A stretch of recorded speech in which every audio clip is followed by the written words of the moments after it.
Hey everybody, what is going on? I hope you guys are all doing well and welcome to another tutorial video.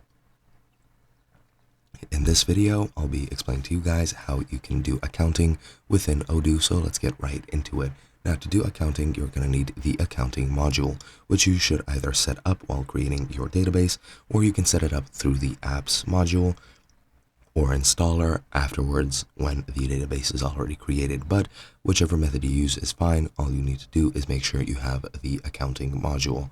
Now once you have it, you can go into that module, and here you'll see your dashboard of all the main information for your accounting module, such as the sales, the purchases, cash transactions, and pretty much all of the sort.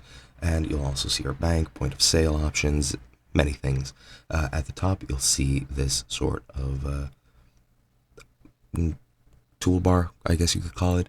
And here you can go into customers. You can set up invoices for your customers, credit notes, payments, keep track of everything, products and customers. And that's pretty much all there. You can create new ones, you can edit existing ones, upload existing ones if you have them, not specifically customers, but any of these here.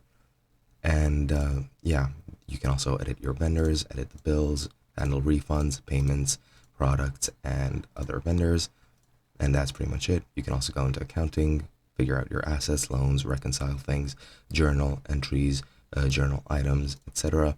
And yeah, those are pretty much all the options that you have. Hope you guys enjoyed, and I'll be seeing you guys in another video.